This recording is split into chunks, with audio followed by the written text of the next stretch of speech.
This is the annual members photo show. Hello and welcome. This is going to be great. I'm so excited.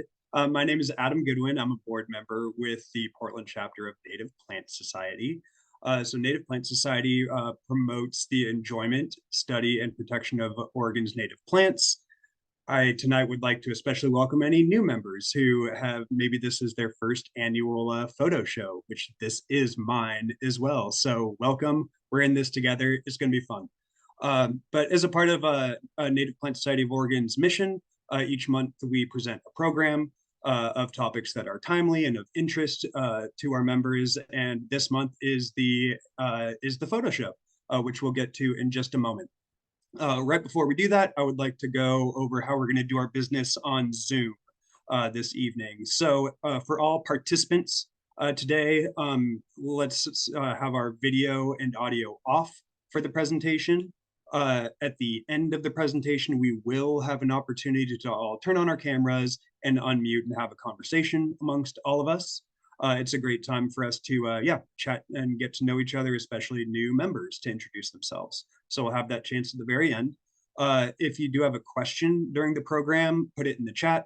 I'm going to keep an eye on that the whole time, and we will get some of those questions at the end. So yeah, drop them in the chat. We'll save them for the end.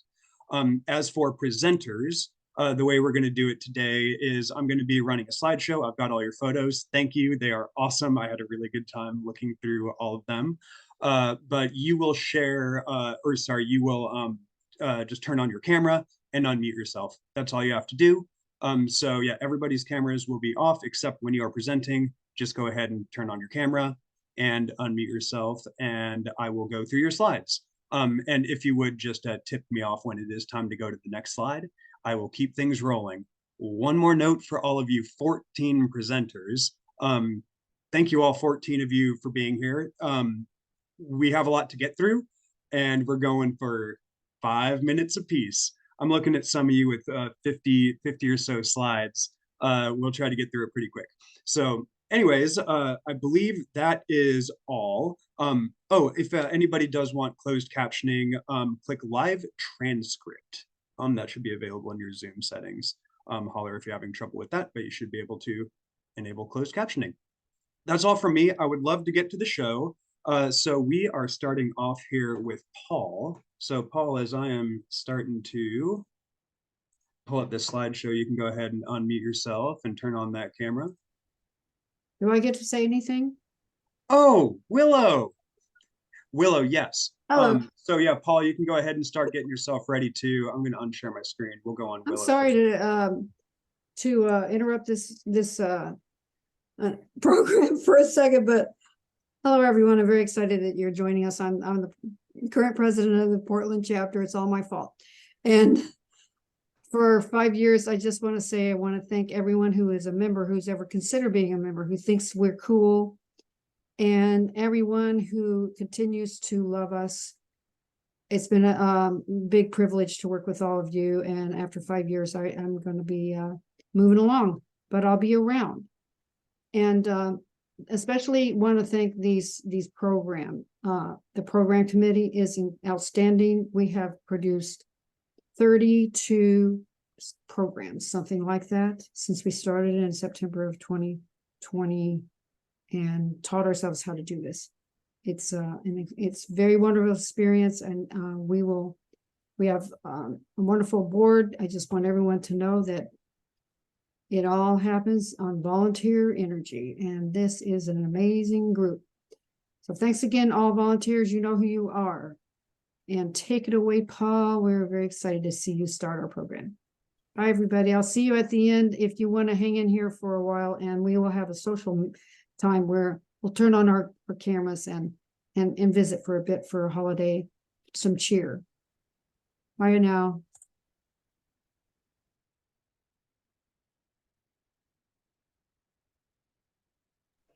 All right, you are good to go, Paul. Thank you. And so sorry, Willow, I skipped you. On with the show. Thanks, Paul. Can you hear me? Absolutely. Okay, go ahead next. Okay, so I'm just doing some presentation on some of the rare plant work that we've been doing the past year. And so there's several of us in the chapter who do that both for Oregon and Washington. So this, just to kick it off, this is just a sunset at the Rare Care annual monitoring weekend in the Blue Mountains this past year. Beautiful sunsets, but we froze our butts off every night. So anyway, next one. So we start early, and so we've been monitoring obscure buttercups for a long time, and sometimes in really, really crappy weather. During the Audubon Christmas bird count here this next weekend, if we have time, we'll check and see whether the obscure buttercup is up or not, but they a lot of times will be up, even when there's snow. So next. And so this is what it looks like. So this is typically the earliest of our buttercups that blooms, several months before the Western buttercup, which is the next native buttercup to bloom. And this is endangered in both Oregon and Washington next. And then Susan and I were both tasked with helping the state of Oregon help determine the status of Oregon fairy poppies. And so we went out, spent one day, looking around all over the place for them. And then I went out another day and ended up meeting up with them. But here we're out rowing, looking around for them, the presence of them. We didn't find any at this particular spot, but you have to look, without looking, you don't know where they are. So it's always interesting to get out and explore new places. Next. And this is what they look like. You get real eye strain after a day because they look like a gazillion other little teeny 1-inch high white flowered plants. But real quickly, you basically pick up on the color of white with kind of a greenish yellow center and the number of petals. And you can actually spot them from 20, 30 feet away in some cases, especially if there's a whole bunch of them. Next. And so in all that, then I did find one brand new to the rare plant people patch of them in a new spot. And so this is what you're always looking for, is a whole bunch of them, because they're annuals. And so if you got a bunch of them, then there was good seed set the year before. Next. And then helping out with Susan Saul, who's here tonight. And her assignment was to monitor Barrett's penstemon. And so we went out, and so as it happens, while we were monitoring that, looking for them, I also spotted a rare stick seed, Achillea diffusa, variety diffusa, which is threatened in Washington. And so I collected information on those and turned them into Washington Rare Care. So you can see the Barrett's penstemon there with the lavender flowers, and then let's see, you can see the labels pointing to the different Achilleas. This is, looking at them with the binoculars down a steep slope, so on tough ground. Okay, next. And then to continue with the Barrett's penstemon, we chose this because it needed spotting scopes. And so we set up spotting scopes, and I think both of us counted, and then we compared notes and probably did an average type of thing. And so over the years, this one's gotten more difficult because the trees in the foreground have grown up, so it's harder to see the Barrett's penstemons on the slope. And you can see Susan's nice dog Hattie there waiting for us too, kind of bored. Next. And then we went and spent time in northeastern Blue Mountains in Washington, visiting mountain or bunchgrass and prairie habitats, looking for plants. So this is kind of what it looks like. Next. And so every morning we'd kind of circle up and find out what was going on. So people that are chapter members are Carolyn at the extreme right, Jason, I don't believe he's here with us tonight, he's at the center, and then Jesse Miller, who spoke last month for the program, is at the left against the tree. And so after getting our assignments, then we moved on. So next. And so here's Carolyn climbing up a slope. So our cars are kind of at center, about a quarter mile away. And so it took us probably more than an hour to climb this hill to get up to where the rare plants were on this particular occasion, primarily because of all the weeds on the lower slope. Really made it difficult to climb through. Next. So here's one of the rare plants we saw. And so we were a week or two late from blooming stuff. So we were looking for stuff either as foliage or seed pods. And so this is Arthur's milkvetch, which is threatened in Washington. And again, it's a fairly easy plant if you're familiar with milkvetches. Again, you get used to knowing what to look for. Next. And also we were looking for Snake River daisy, which is a Washington sensitive plant. Most of the ones that we were looking or found were actually pretty much bloomed out, just a few blossoms on them. So this is a photo from a couple of years earlier. So again, it's not always finding the stuff that's blooming, but knowing how to find stuff at other stages of life too. Next. And so here we're out, circling up again out in the field for a trip. And so Jason left there and Susan with Hattie kind of to the right and Carolyn in the right foreground with Wendy Gibble, the Washington Rare Care director there in the with the vest on.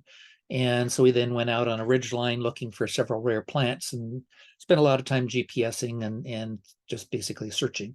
Next. So one of the plants we were looking for was sagebrush mariposa, again, a Washington sensitive plant.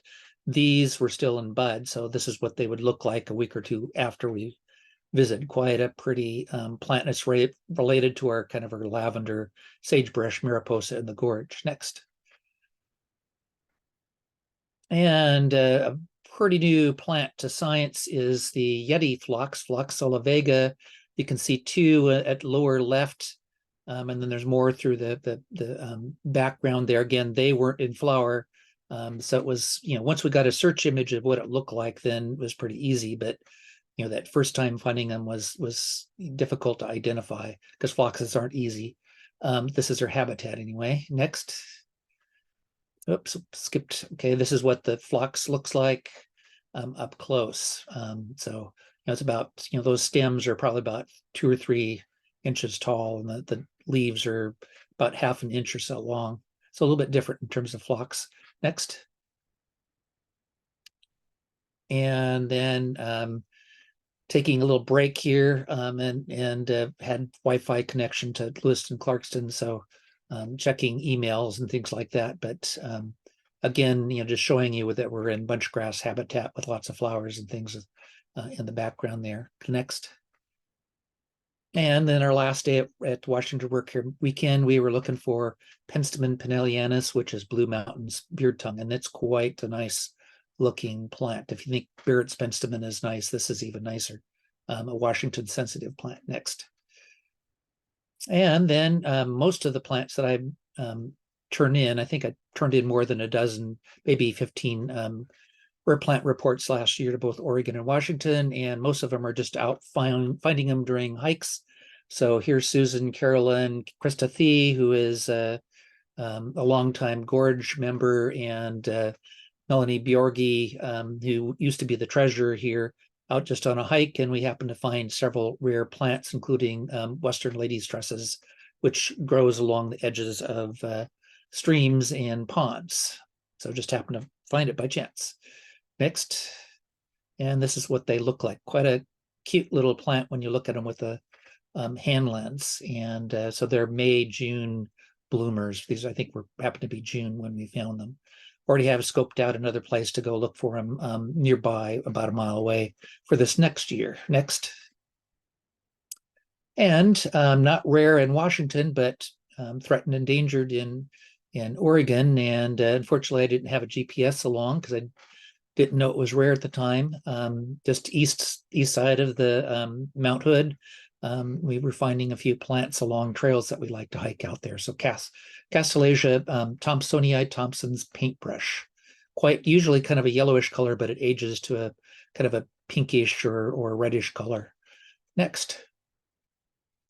And then on another just hike out in the middle of nowhere, at the Monument Rock Wilderness out in eastern Oregon, happened across rock melic, which is a beautiful, beautiful grass, Melica stricta, about 50 to 100 miles outside of its range. So quite a nice find to turn into people. Okay, next. And then right next to it, another rare plant. So the thing is if you find one rare plant, then there's usually at least one or two others nearby because of the habitat, rare habitat. This is Cusick's horsemint. So it's a small relative of the horsemints that a lot of people might grow in your yards. But, a number of wildflower nurseries grow nettleaf horsemint, which has kind of an interesting smell to it. Anyway, this is endangered in Oregon also from the same location. Next. And finishing up here, just a plug for the Venus Audubon Camping Weekend in this is from 2023, but it'll be held in 2024 too. It's the weekend after Memorial Day near Venus, Washington, and it's a lot of birding, but there are also WNPS, Washington Native Plant Society field trips. So this is a field trip that I led along a meadow full of the white is meadow death camas, and the yellow balsam looking thing is actually northern mule's ears, quite showy at that time of year. Next. And so just another view of that meadow from the Venus Audubon Camping Weekend this last year.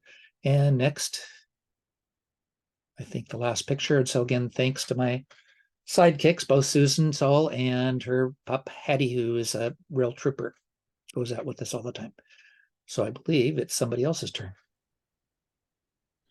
Right on. Thanks a ton, Paul.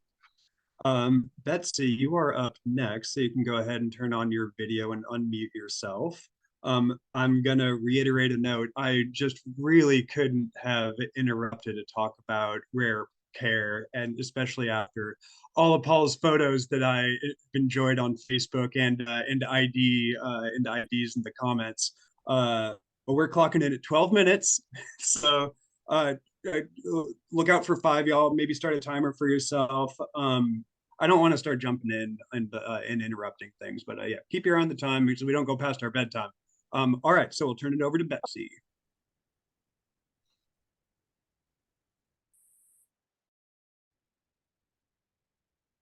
Okay, you guys are starting the video. We are going. There we go. There's your photo. Okay. So I'll try to do these as fast as I can.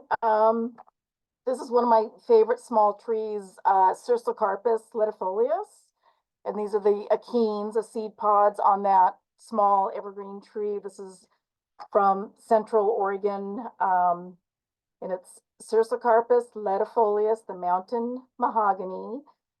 And it's in the rose family. It's evergreen. This is over from the Ochoco National Forest. Next.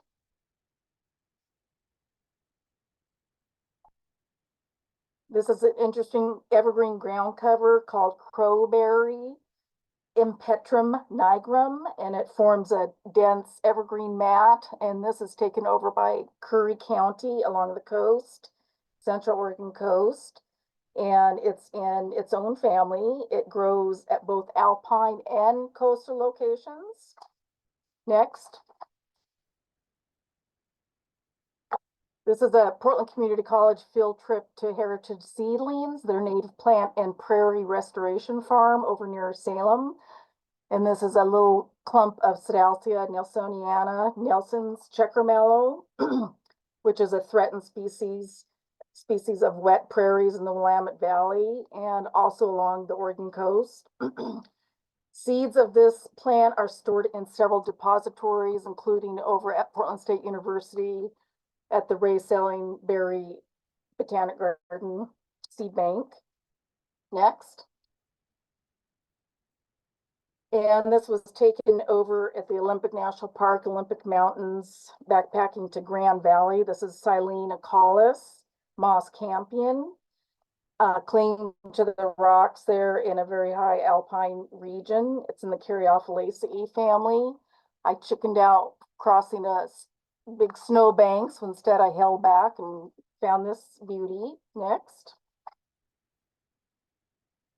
And this is also in that same location, Saxifraga cespitosa, the tufted saxifrage, growing in the same kind of habitat. And this grows all the way from sea level to alpine areas, which this was at. Next. This is one of my favorite lupin. This is growing near the estuary near Newport, and is a huge colony of the bright yellow bush lupin, Lupinus arboreus, which gets quite tall. It can get up to 6 feet and taller. It's much taller than the species sulphureus in eastern Oregon. And this is actually, I learned, a naturalized species. It's not actually native. It's native to California, but it's naturalized in Oregon. Next. And I found this interesting castanea in the estuary area near the lupin. I'd never seen this paintbrush before. It's Castanea ambigua. I use the Oregon Flora Project to help me identify this one. It's not super showy, but it's I think very interesting. It's got the bright white tipped lobes, and it's a very low growing species, and the habitat is coastal salt marshes. Next. And this is Chris Freitag and Tanya Harvey when we were out near Bristol Prairie and Willamette National Forest botanizing, climbing all over the place, trying to keep up with Tanya. Next. This is the same area, and we found a really beautiful variegated Veratrum, California false hellebore, Veratrum californicum. And this is, of course, a pretty common species, but the variegated form was quite pretty. And of course, this is a very poisonous plant.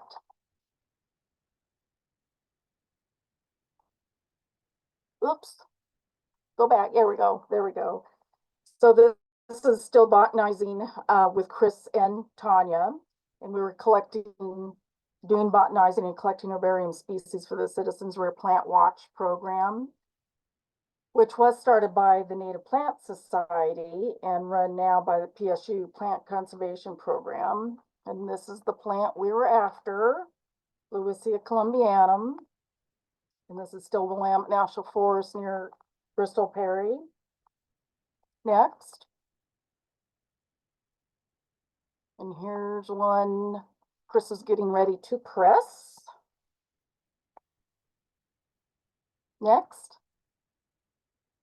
And this was a new wild ginger to me. This is a Asarum wagneri growing in a wet meadow below where these, the Lecia were growing up in the rocky slopes. This is down in the wet meadow. It's a very small wild ginger, really interesting.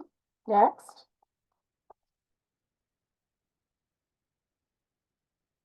Another unusual plant. This is a cliff break fern. It's evergreen, and it's in pretty rocky soil above the middle fork of the Willamette River. And I'd never seen this one before. It's Pelea brachyptera. Got that beautiful blue-green foliage on it. Never seen this one before. Next. This is just an interesting valerian, a white and pink flower with the white and pink crab spider blending in with it. I thought it was really cool. It's Sitka valerian, Valeriana sitchensis, also near Bristol Prairie. Next. And now we've moved to Spring Basin Wilderness, Wheeler County, near the John Day River. It took me 3 tries to catch this pedocactus in bloom. I was always too late, so I had to keep going earlier and earlier. Central Oregon, and it's a hedgehog cactus, Pedocactus simpsoni. I first saw this many, many years ago. It's nice. It's now a protected area. This also grows in southeast and northeast Oregon and central Washington. Next. More Pedocactus. This is our NPSO 2023 field trip to Grassy Glade with Tanya Harvey. It's a spotted coral root, Coral Rhiza maculata.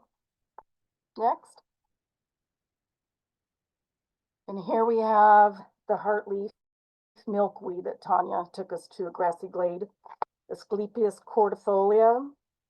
Not quite fully open, but it was pretty neat nonetheless. And of course, this is the larval host plant for the monarch butterfly. Next. And this was the same weekend of our conference to Tire Mountain, and a fantastic area and lots of things in there. It's a wonderful hike. This is the striped coral root, Coral rhiza striata, a little less common than the maculata. Next. And the rainbow at the end, Strawberry Island in the Gorge. Thank you. The end. All right. Thanks, Betsy. Phew. Love the rainbow ending. Right on. Paul, you're not alone in going over. We're getting back on track though. But Lisa, you are up next. Okay. Hey. Well, I'm trying to time. Here we go. So yeah, I'm covering the Native Plant Appreciation Month and the iNaturalist Bio Blitzes that we've been doing.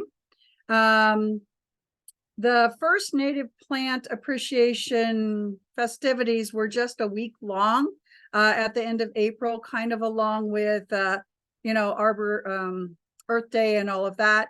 And then in 2020, well, Portland always did a Native Appreciation Week in May.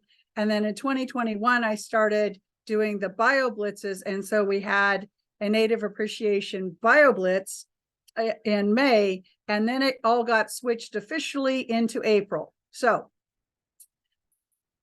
sorry, Adam, can you hear my bell?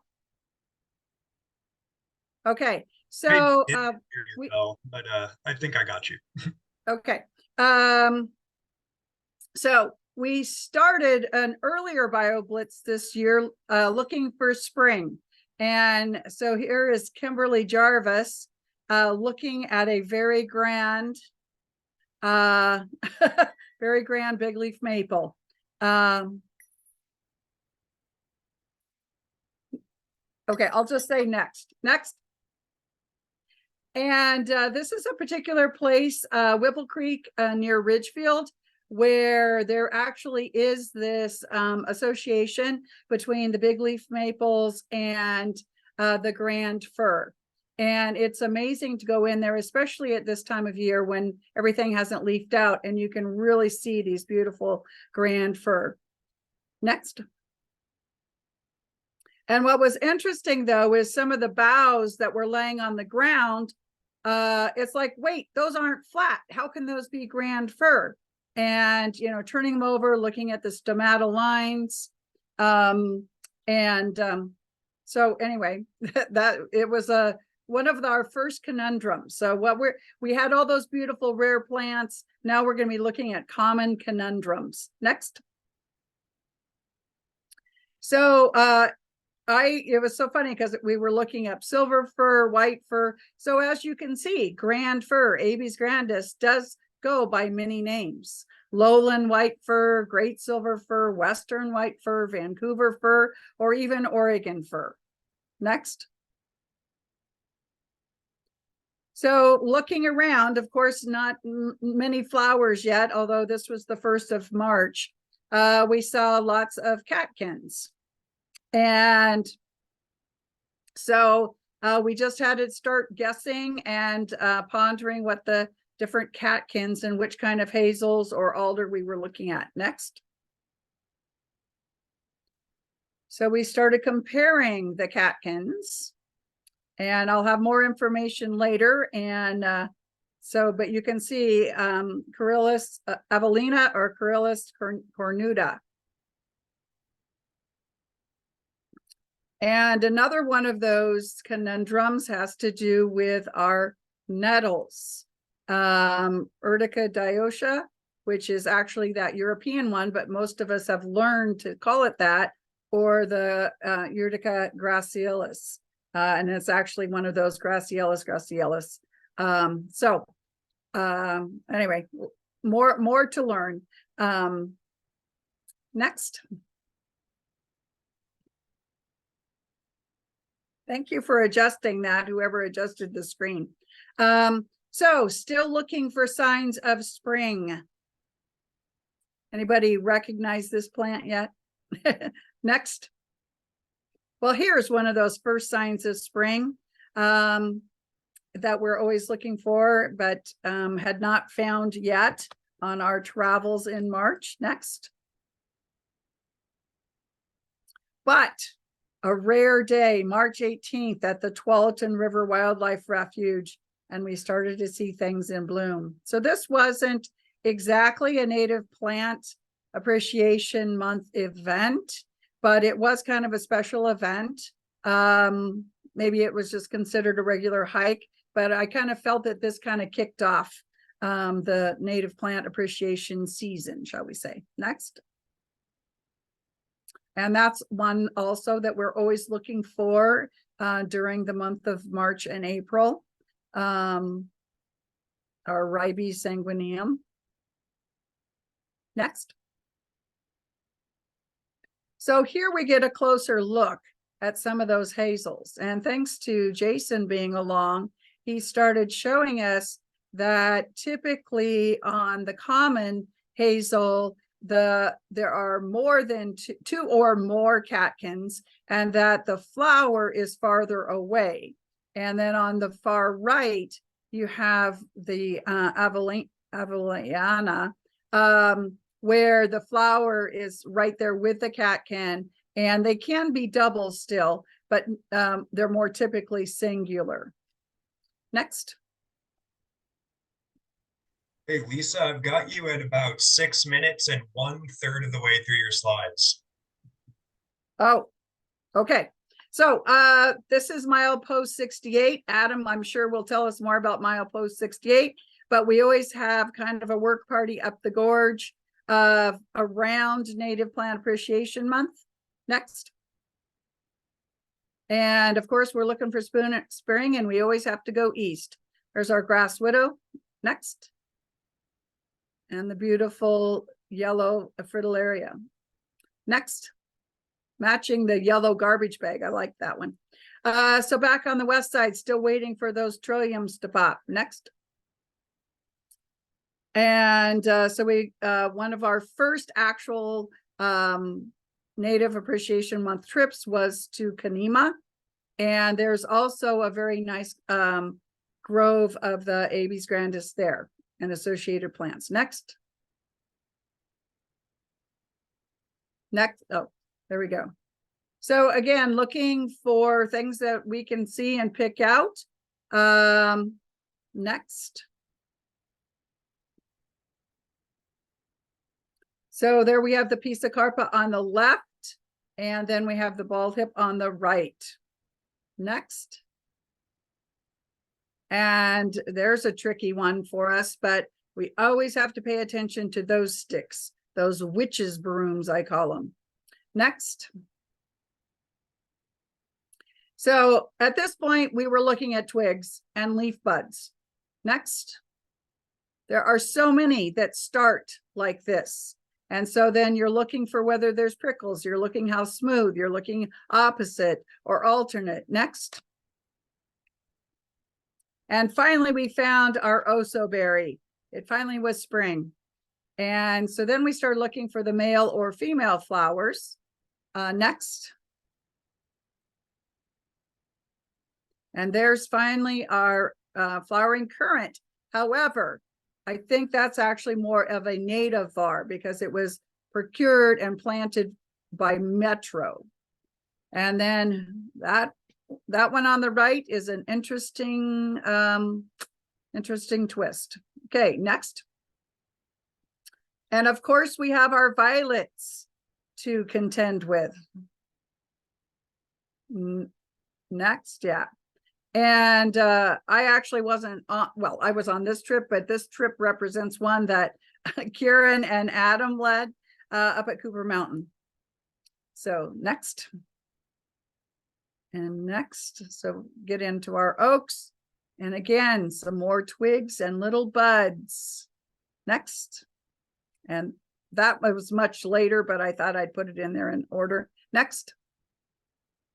And finally, we have blossoms at the end of April, and the Mount Tabor City Challenge also coincided with our Native Plant Appreciation Month.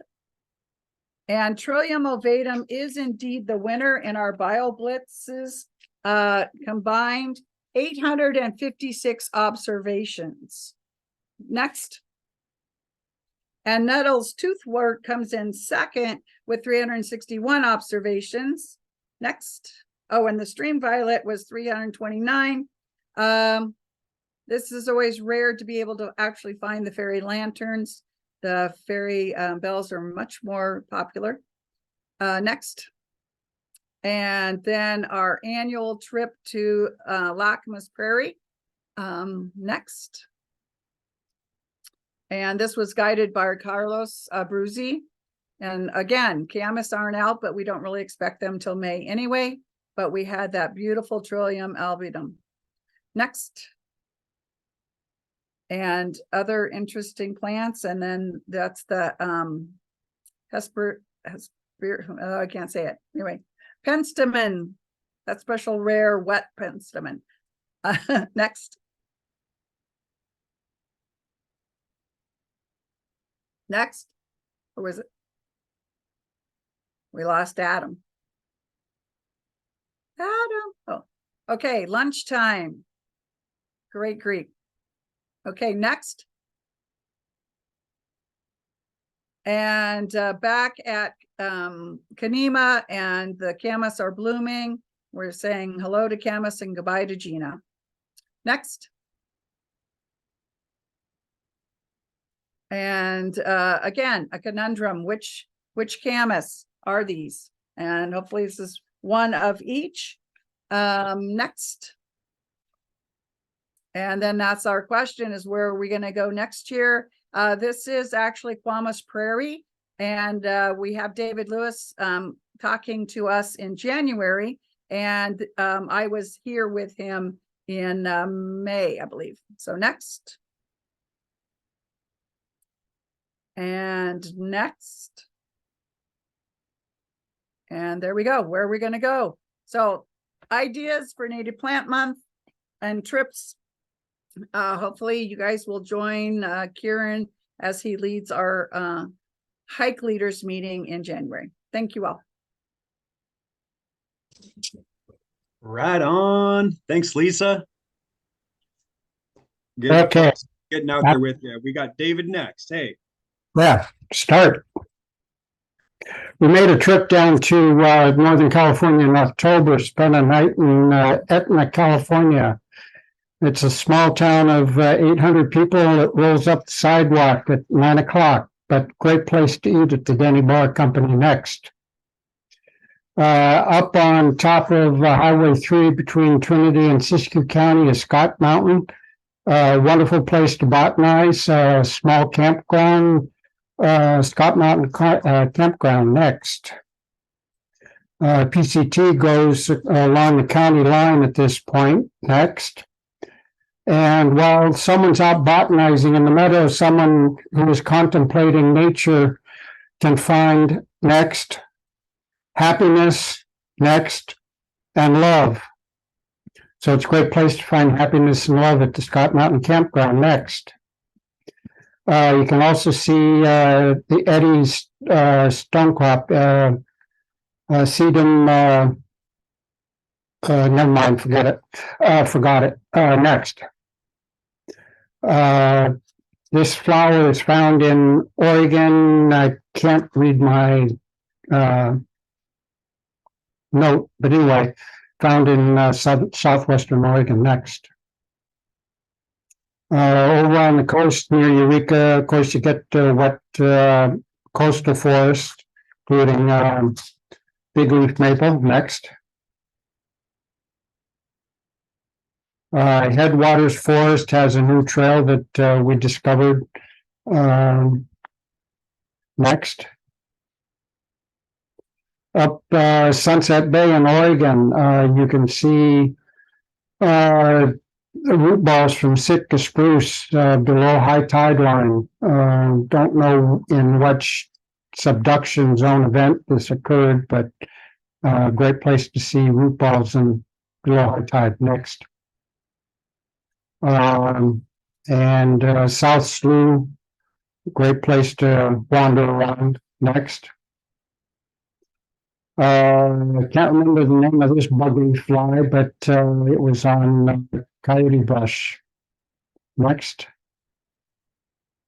I finally got the 5th rhododendron in Oregon at Flores Lake and up at Florence at the Darlingtonia Wayside.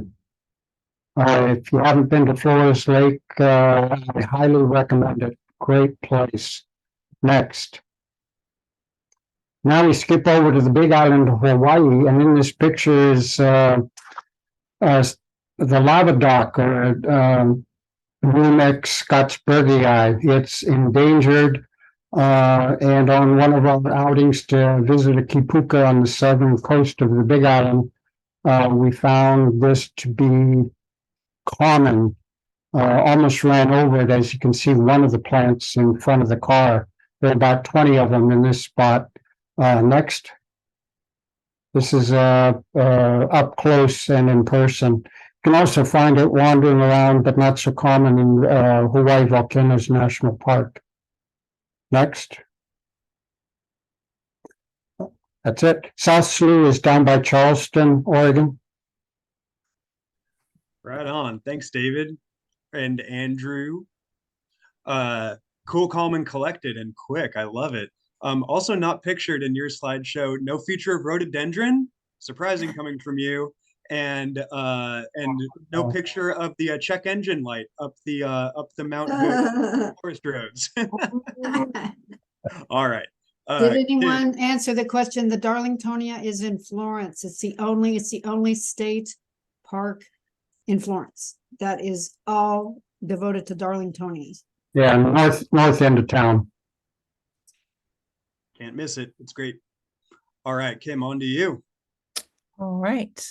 Yeah, so I did a Pedalpalooza event, which if you are not from Portland, you probably don't know what that is, but Pedalpalooza is at this point now, 3-month-long bike event that takes place in Portland, where anyone can choose a theme and you put the bike ride on a public calendar and anyone can come and join you for your themed bike ride. So my bike ride was about native plants and also native bees. So with this bike event, I was combining my volunteer work that I do with the Oregon Bee Atlas and native plants. So I'm very passionate about getting more access to native plants within the city itself. I think for some people, it's really hard to get outside of the city to see all these amazing plants that we have in Oregon. So I want to bring them to the city itself and into places where people can actually see them. So sometimes, we all have our lovely backyard habitats, but not everyone can actually access those. So I had a couple people sign up their street strips to get converted from what you see here, which is just grass, and to plant them with a variety of native plants. So next.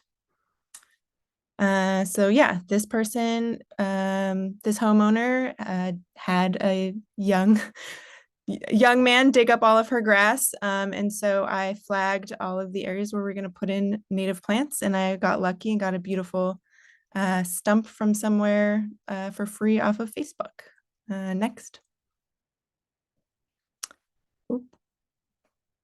Yeah, and so I was really fortunate. I got donations from the Ray Selling Berry Seed Bank and from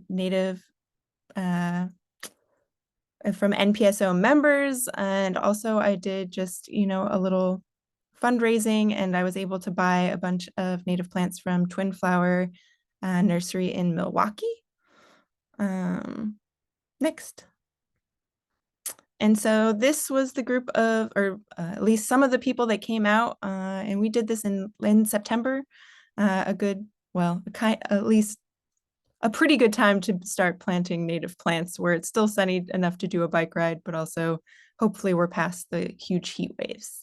Next. Yeah, so I had about, I think, 15 to 20 people that came out over the course of the day to come and help me plant all these native plants in this homeowner's yard. And so this is just off of Rosa Parks in North Portland. Next. So this is just more pictures of all of us planting different plants. I think we had about 20 plus species that were planted in each of these homeowners' yards. So these are two different places.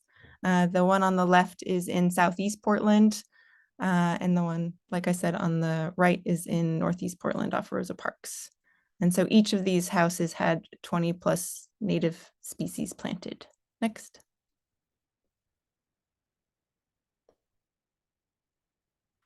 And so this is what it looked like in the end.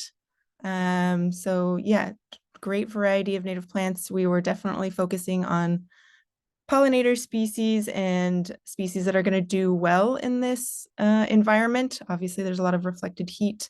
So yeah, we created a list together with Twin Flower, and we're going to be monitoring these yards to see how well they do over the course of time. And then hopefully be able to recommend these plants for people who want to do the same thing, who want to convert their street strip into planting them with native plants. Next. And this is the group all together after we planted all of our plants. And that's, yeah, I think that's it for me.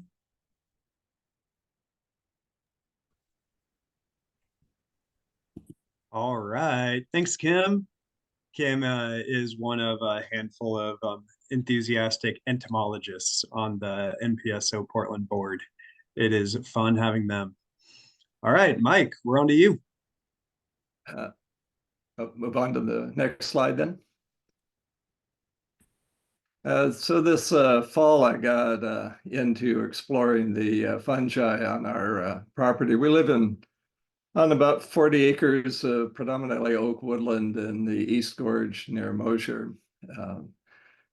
I scouted with a phone and would kind of test potential compositions with the phone, but the real photography done with the DSLR and mostly requires getting down pretty close to the ground. The foil there was just to reflect some light from the underside. Next.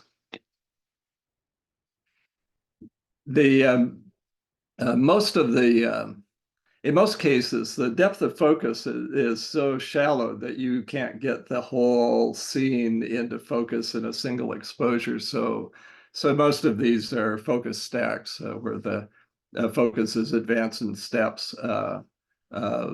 This is the sort of pre-processing in Lightroom of the frames that'll make up the focus stack. Next. And then the whole set of images is passed on to Photoshop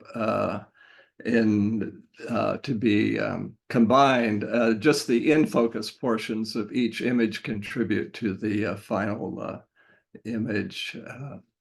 And there's a little bit of retouching done in Photoshop as well of distractions I didn't remove physically. I did a lot of gardening in preparation, but I always find things that I didn't or couldn't remove that would just get removed digitally. Next. That's a before, and that was a before, and this is an after some like removing little dirt spots off the mushrooms and that sort of thing in Photoshop. And then the image is passed back to Lightroom. Next. For some final adjustments. And on the left is sort of the before as it was passed over from Photoshop, and then on the right after final adjustments in Lightroom. Next. And that's the final result from that one.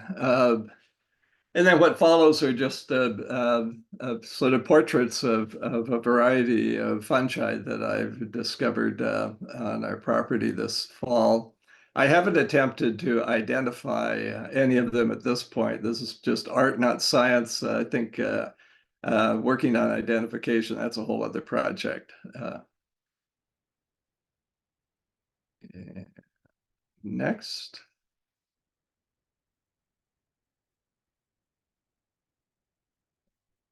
and it's been, I really didn't realize the variety of fungi that are growing around us and have been for years without going unnoticed. You just start spending some time and paying close attention, and like anything, it becomes a revelation. Next.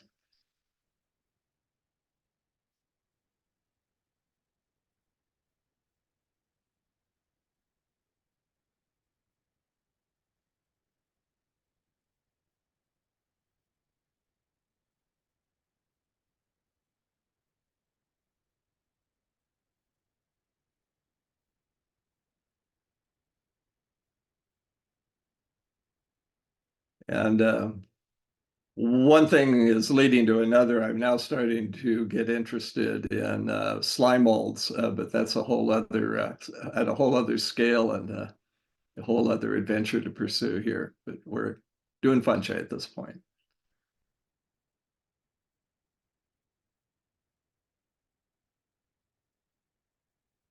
I have tried posting to iNaturalist with no results. But you really need to provide a whole range of information for anyone to attempt to help you with identification, and that's another project.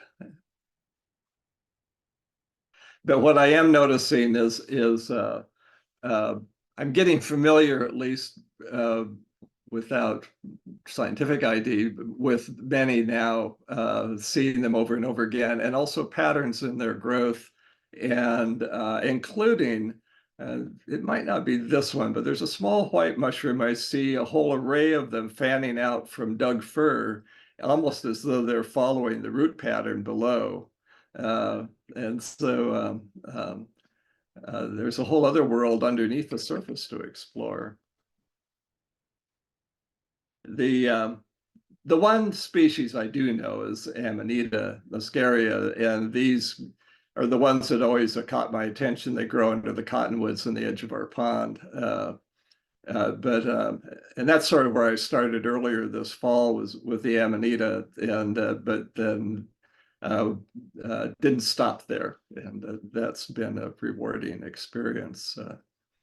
One more. I mean, some of these are almost the size of a dinner plate. They're quite striking.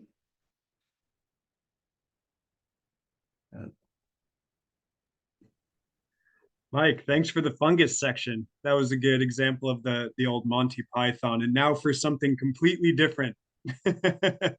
Maybe next year, slime molds. Yes, right on. Well, thanks, Mike. And we are on to Gabriel. All right, great. Cool. Sleepia speciosa flowering near Plush, Oregon, doing some work out there for the BLM. This was growing right next to a roadside. Next. Here we have some of the, I don't know what to call it, mucilage, kind of goopy stuff that's associated with Bursina when they form new shoots. Aquatic plant. Found these in a lake on the north coast. Next. Ooh, fun, a plant in a pot. This is, these were rooted from cuttings at Portland State University where I work. These are 2 cuttings that filled out a 4-inch pot pretty quick and will be used to teach a wetland plant class coming in the spring at PSU. Next. Little seedlings of Deschampsia. I think these were from seeds that were older than I am. Next. A fireweed, Caminarium, angustifolium. This was growing right outside my office at Portland State University under a stop sign.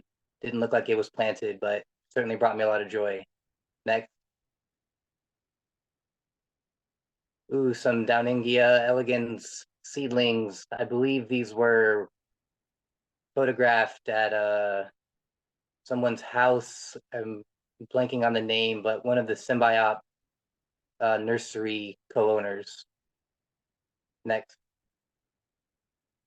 Ooh, these are some ephedra seeds with a millimeter ruler on the right there.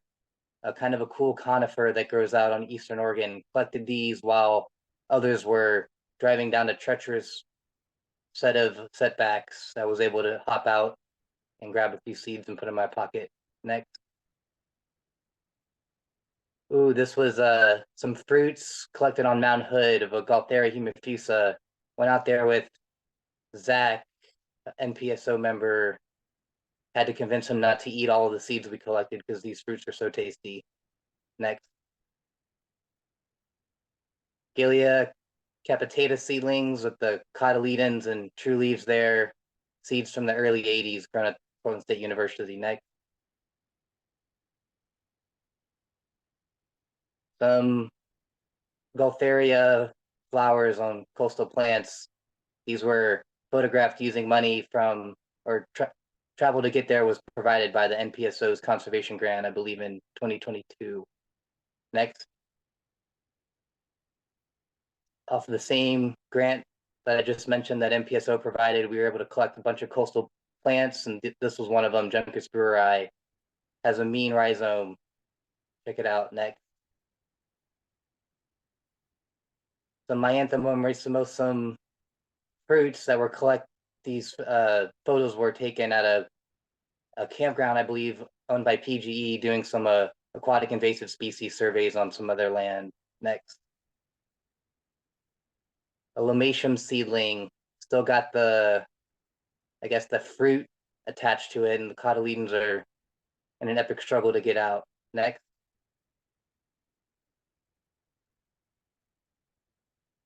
Some Monardella seedlings, got a few true leaves. These were easy to grow, smelled wonderful. Pollinators were attacking these things like crazy in the middle of the city with kind of an ecological dead zone. Somehow the pollinators still found them. Next. This is a lilium. I'm not sure about the species there, but I collected these photos doing some work for the BLM near Ashland. If anyone knows what lilium might be, please let me know. Next. The more coastal plants, these were Polygonum paranichia seeds. Very attractive, black, shiny, kind of small, easy to grow. We grew them from seeds and cuttings. Next. Oh, some Wapato. I believe this is in the Columbia River. We were surveying for flowering rush using the Army Corps' boat, and we did not find flowering rush, an invasive aquatic species, at this spot, but we did find a nice Wapato patch. Next. Oh, this is my favorite plant. This is a Wolfia. I think it's Wolfia brasiliensis, world's smallest flowering plant. We have a few species here in Oregon. There's my finger for some context on the size. Next. Vaccinium seedlings, kind of slow growing, but we've had modest luck growing vacciniums from seeds. They just take a while. Next. Oh, this is an elderberry. It was planted, I believe, by the city of Milwaukee right outside my apartment. Really, really nice flowers, really nice fruits that are blue, and that's it. Thanks. Right on. Thanks, Gabriel. Appreciate your enthusiasm. I love how you switch the slide. You say, ooh. Right on. Cool. Well, I am going to steal it for a sec right before we get on to Frank. And I would like to share about a project that we did in the spring. And yeah, what I'm really interested in my role in Native Plant Society is education and youth education. So one way we made that happen was this spring we did a partnership with Portland Parks and Rec, Bureau of Environmental Services, and Portland Public Schools, and got a group of 50 high schoolers from McDaniel High School out to Powell Butte and basically did a bio blitz. So just told them, hey, take some pictures. We're going to go back to the school and upload them to iNaturalist and do some ID work. And then later, NPSO members could log into the iNaturalist project and confirm their IDs so the kids could go on and see it turn research grade and everything. So I'll just kind of swipe through these. You know, it was Powell Butte in April, and If I'm remembering right, flowers did come a little bit late this year. It could have been great, but we didn't get a ton of blooms up there, which is kind of what you'd hope for with some kids. But we got some good stuff. You see, we got a garter snake. It was a pretty fun one. But yeah, you see, they did pretty good on their IDs here. They kept it pretty general at times. They just posted the genus level, and that was all good. Still doing that community science. One that was fun for me is I had out the Merlin app and I was showing them different bird sounds. Said one bird we might see around here is the Pacific wren, and turned on the Pacific wren sound. And sure enough, the bird pops right out, and I was able to get a photo of it. So that was pretty fun. Felt kind of bad for messing with this bird in its breeding season, but that happened. Last one I will show you is, check out this trillium. What do we call it? A dialium? But yeah, two sepals and two leaves, or two petals. It was pretty cool. But at any rate, that was a really fun project. Would love to do that again this coming school year with either the same or a new group of kids. But thank you for letting me share that with y'all. But I will get back to our slideshow. We're on to Frank. Yeah, good evening. Next slide, obviously. And I co-led a tour to the OSU Natural History Collections. We started at the Arthropod collection. The tours took place on December 1st.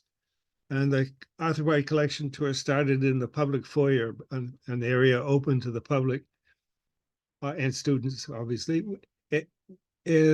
This foyer contains exhibits showing the diversity of insects, as well as displays that highlight the insects of the Pacific Northwest and examples of the role of the collection in research, education, and outreach.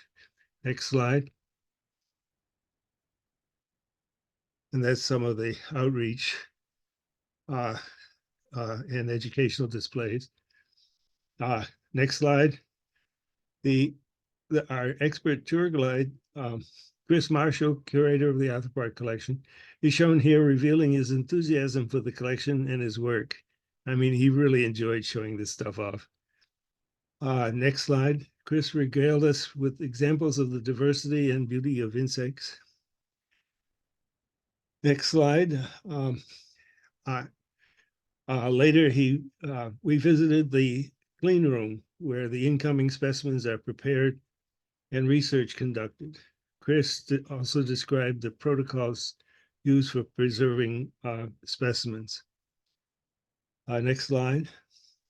Chris then led us into the main collection room, which is home for nearly 3 million specimens. Smaller arthropods are mounted individually on microscope slides. Here he holds a box containing specimens of mites. Now, the Acari, or mites, are an important group of arthropods related to spiders, and the OSU collection contains a world-class collection of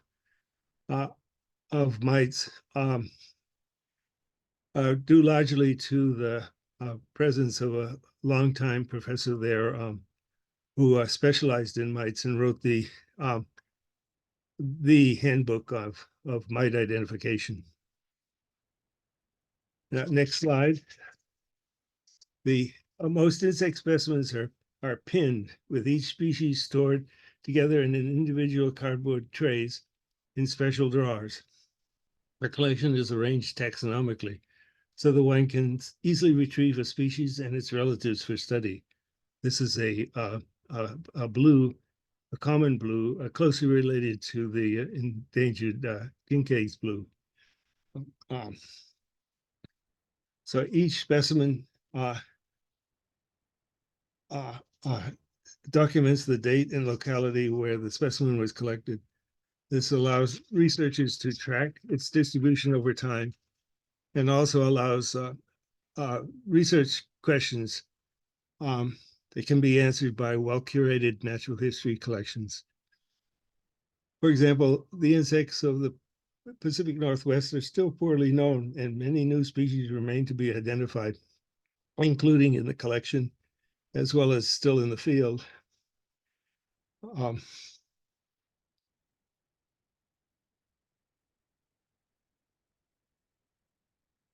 Next slide. Subsequently, we visited the herbarium home, which is home for the Oregon Flora Project. The director, shown here, Linda Hardison, served as one of our excellent guides. Next slide. James Mickley, curator of the herbarium, was a guide to the collections. He is the fellow on the left with the mask. Next slide. Linda and James had laid out a few historic and interesting specimens for us to see and to demonstrate curation techniques. The oldest specimen in the collection was collected in the early 1800s by Henry David Thoreau. Yes, that Thoreau. Also displayed was an orchid collected by Thomas Howell in 1882. Oh, next slide, sorry. Yeah, so here's the old specimen collected by Thoreau and the orchid collected by Howell. And next slide. Yeah, that's right. Like in the insect collection, plant specimens require accurate data on date and place, thus documenting the distribution and status of each species. In fact, I've heard it said that natural history museums are a collection of labels illustrated with specimens. I'm still there. And like in the natural history collections can be used for innumerable research questions and management conservation questions. The specimen on the right is a Asian bittersweet, and this specimen represents the first collection and documenting the existence of this alien species in the state of Oregon. And note the insect feeding damage. So for conservation action and management, we see that the insects are already feeding on this plant after its arrival. So we have a research collection to figure out what that is. And that's it. We all had a good time. Next.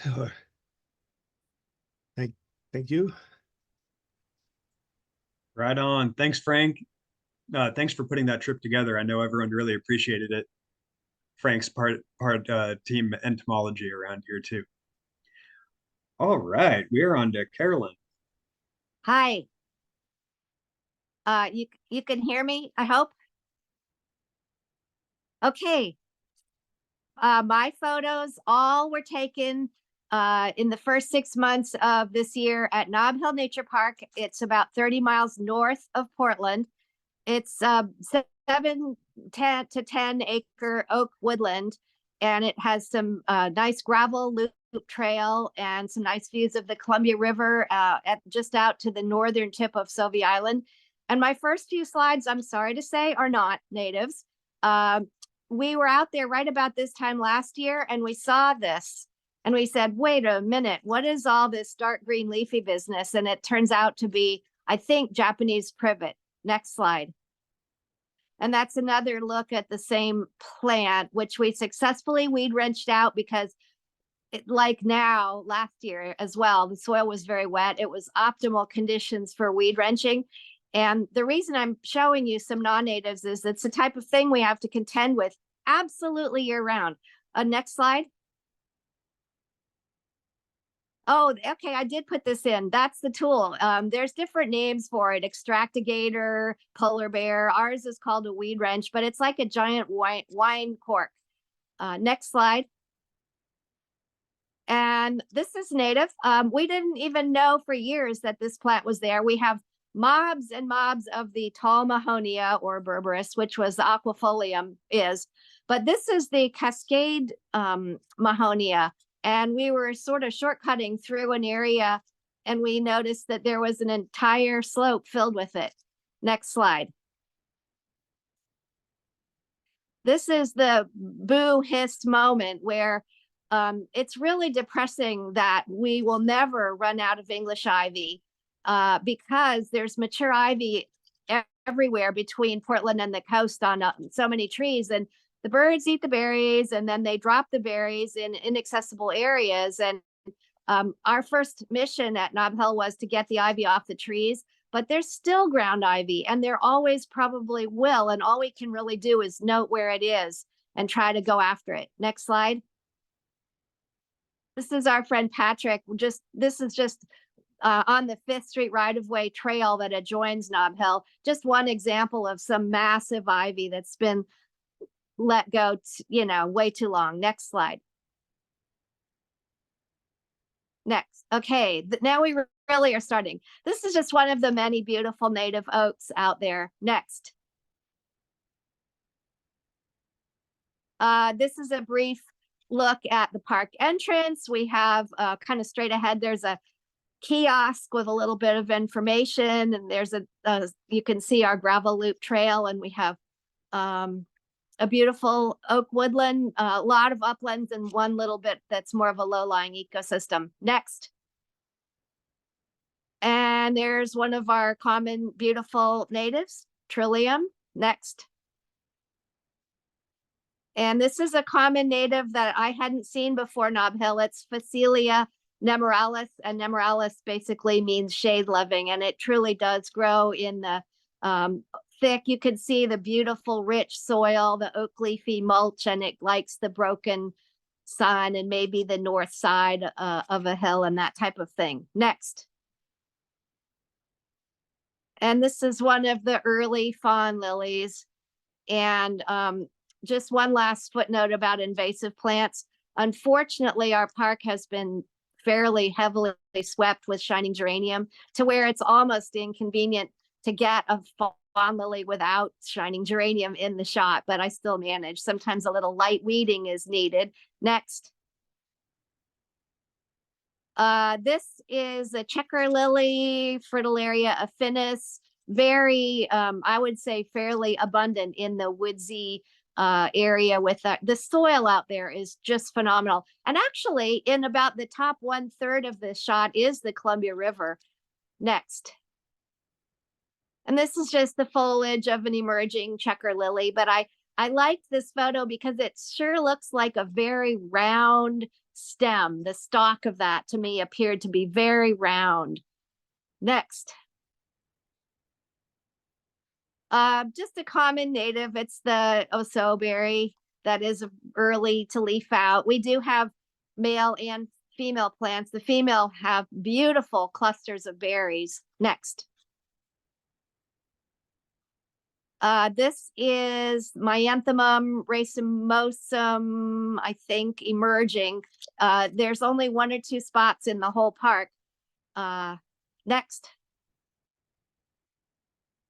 And this is, okay, this is my sequence of 3 types of Myanthemum. This is another Myanthemum dilatatum. And I think Western Lily of the Valley is the common name, and it's just a very low growing common ground cover. I know it's can be quite rampant at the Oregon coast. And it just really makes me happy that there's in our lower area of the park, there's quite a bit of it.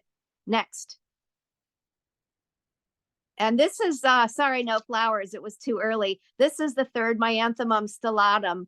Just has little white, tiny white, starry flowers.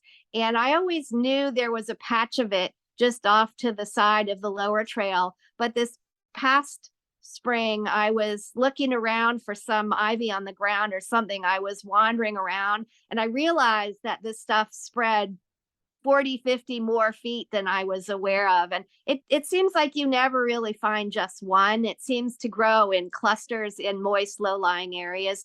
So again, I was very thrilled to find that there's actually quite a bit. Next. And just a mature trillium. They're just so perfectly beautiful. Next. And this is Prairie Star. I'm pretty sure it's Lithophragma parviflorum.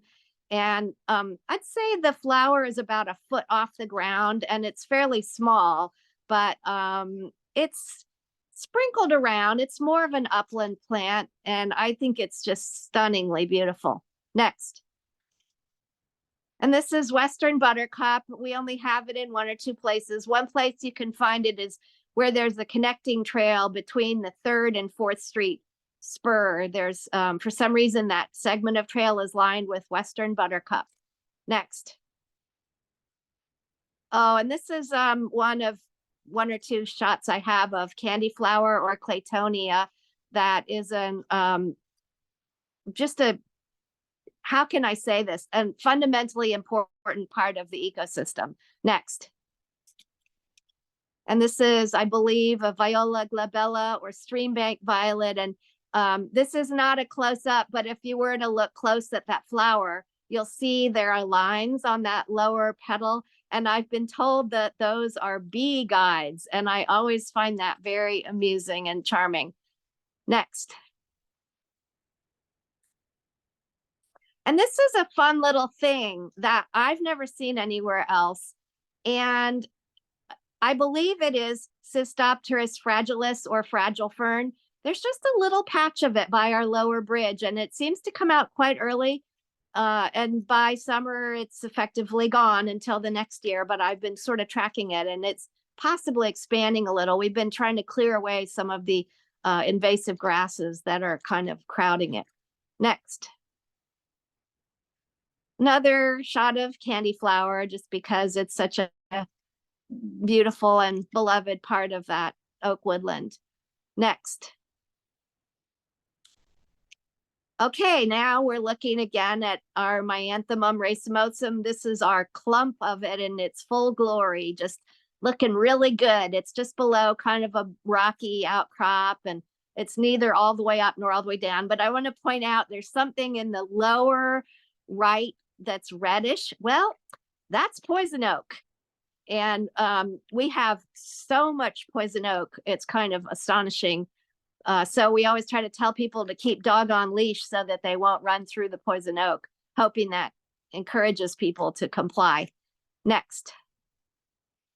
Also, I had no idea that this plant was at the park for years. And last year, I noticed a bunch of the foliage and I realized, aha, Prosartes, and I'm pretty sure this is Hooker's fairy bells. And I went back this spring, and by golly, there's a huge amount of it. I've seen it elsewhere in St. Helens, like it's at Dalton Lake, and it's at Salmonberry Lake, and it's at Liberty Hill. So I guess it's not really all that shocking, but it's always just the best to be able to add a new find. Next. And of course, camas is what it's all about. There, so much of St. Helens is fundamentally a scabland where there's just a little soil on rock, and our soil maybe is a little thicker than some because of so many generations of oak leaves. But you know, the camas require a very particular set of conditions, wet in winter and spring, and then they can handle all kinds of summer and fall drought. And they are slowly being choked out by orchard grass, but we are finding one strategy to work on that is to use a heavy bladed weed eater to actually just mow the clump of orchard grass right down to the ground level. And it seems to be releasing some of the area for the good stuff. Next. And this is just the Fritillaria affinis. It's such a typical shot. What would I say? Is this late April? Probably April. Could even be May. I always really love that checker pattern. And next. And this is something I was kind of surprised to find.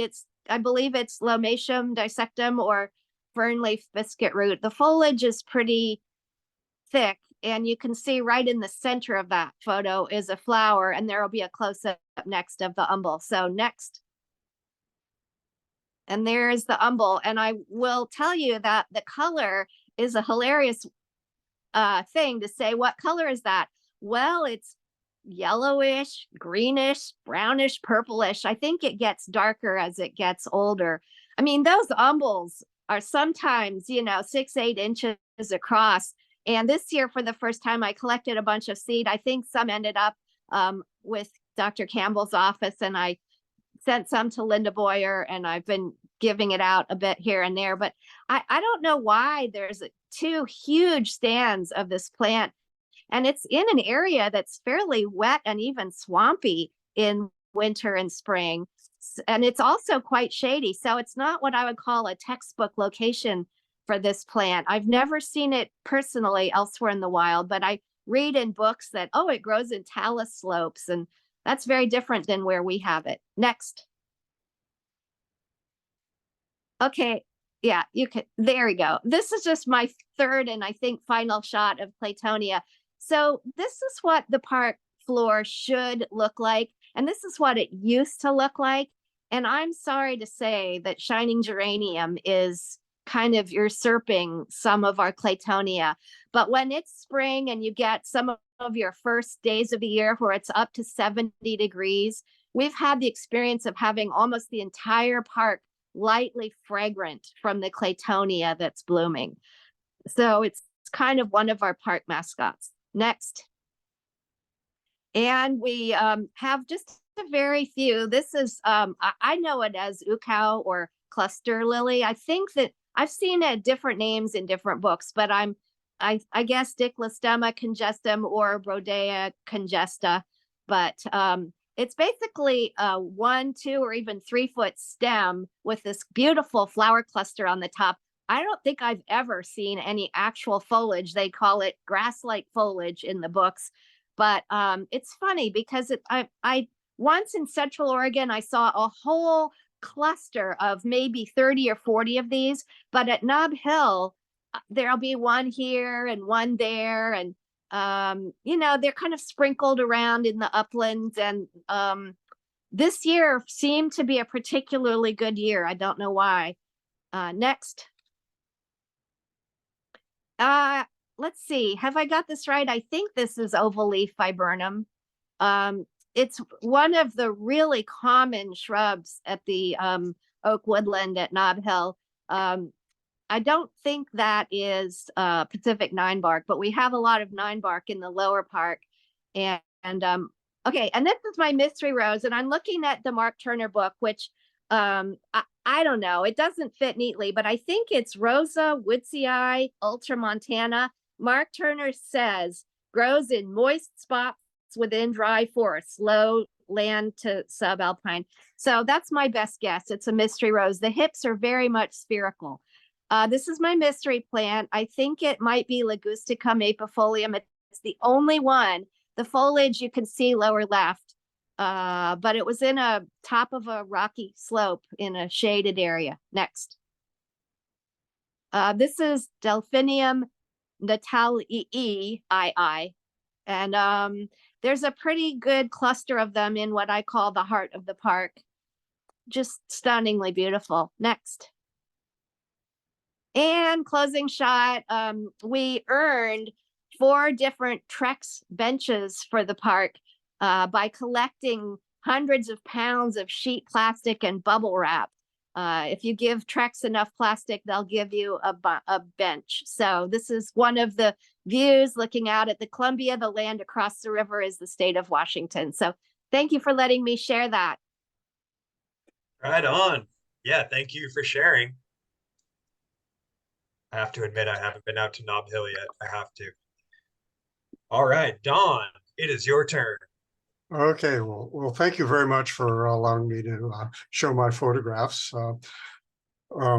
They're all taken on a field trip for this year's Washington Native Plant Society led by Mark Turner. And this is Pearly Everlasting. Next. And we were fortunate to see Western Pasque flower, the Anemone occidentalis, in bloom. Next. And one of the really wonderful things about living in the Pacific Northwest is that we live in an area where there's lots of moisture, and it sure does wonders for photography. This is the Western Pasque flower in seed, sometimes called old man's beard. Next. And this is another photograph of that same flower in seed, and very reminiscent of a starry sky. Next. And our common bellflower, the Campanula rotundifolia. Next. And not too abundant, but you do find it in the high elevations in the Cascades, the Cassiope mertensiana, which I think is circumpolar, meaning it's found around the globe at the same latitude. Next. And this was a new one for me. It's the same genus as magenta paintbrush, but it's subspecies albida. And I was really happy to see this one because I hadn't ever seen this particular subspecies. I'd seen the Olympic subspecies, but not this particular one. Next. And the bracts can be different colors. This is the same plant as we saw before. Next. And this is a dwarf fireweed, Cameron latifolium, related to fireweed that we know and love so well. Next. And this is the edible thistle. Again, beautifully catching the water droplets. Next. And this is the common coloration for Lewis's monkey flower. Next. And according to Mark Turner, this trail is the only place he's seen this particular color variety of Lewis's monkey flower. Next. And it was quite abundant on the trail. Next. And this is the mountain marquee flower. Didn't see a lot of it on the trail, but I do see a lot of it in and around the trails on Mount Rainier. Next. And this is a leaf with a wasp gall, and I don't know the leaf and I don't know the wasp, but it sure was very attractive. Next. And this is a silverback Luina hypoleucia. And it's one of the ones that I don't see very often. I was real happy to see this one. Next. And this is a lupin with lots of water jewels. Next. And this is a moth that I have no idea what it is, and I think I may have seen one before, but this is seen by me very rarely. Next. And one of my favorites is the fringed grass of Parnassus, along with what I hope is a pollinator to make some more seeds. And the Pedicularis bracteosa, the bracted lousewort. Next. And our cinquefoil, it used to be a potentilla. I don't know what it's turned into, but it's very pretty. Next. And I believe that this is a Vicinium, but I wouldn't bet the farm on it. But lovely with all of the water droplets on it. And this is an Arctic willow, a salix. Next. And the spreading stonecrop. Not a lot of it on this trail. You see a lot of it on Iron Mountain, just around Eugene. Next. And this was a plant that I haven't seen in decades, Sebaldia. The only other place I've seen it is Carson Pass in the High Sierra. And it was really neat to see it. And this was a new one for me. I thought initially it was Crucicii, but it's Worm scoldii, and it was very abundant and very attractive. And this is my last one, and I do not know what the plant is, but again, catching all those wonderful water droplets made it exceptionally attractive. And thank you. Thanks, Don. Here, I want to hit you with just a couple quick hit questions. When and where was that field trip? It was, I believe, the end of July, Mount Baker. So the High Pass, Low Pass Trail is very close to the Canadian border. Great. Love it. And did your boots get wet?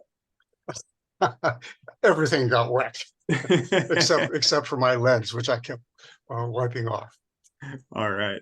That was super cool seeing all the water jewels. All right. Cool. We got a duo coming up, Ann and Willow. Y'all can both do your thing. Go right ahead, Ann. Are you there, Ann? Whoops. So unmute yourself, Ann. She's Ann is out in the hinterlands between Mosier and the Dalles and having some trouble perhaps with her signal. Can you hear us, Ann? I see that you are on in the meeting. Well, folks, this is all about a very special person. Can you unmute yourself, Ann? Click on the microphone image, if you can. I think she's on her telephone. This is Wes Jolly. You might not recognize this person's photo, but the name Wes Jolly is because he was one of the champions of the Columbia Gorge and a supreme longtime Portland chapter member who didn't spend much time in Portland after he retired as an engineer. He was always out in the gorge. This is a very old picture taken in 2004 at Mimaloose Hills, one of his beloved places that he and Nancy Russell did manage to grab and buy part of the land and then get the Forest Service to buy the rest. Next. Hopefully Ann can turn her microphone on and tell us about more, because she is very important to a spot that we call Milepost 68, and it is on I-84. And when you are there on I-84 and you look out on the Columbia River, you see Chicken Charlie Island. This is the place where Russ Jolly took some seed. He went out to every island he could in the Columbia River in the 1980s and 1990s and collected seed and grew them out and identified them. And they're all in his very, very famous Wildflowers of the Columbia Gorge, which the Portland chapter members call their hymnal. Next photo.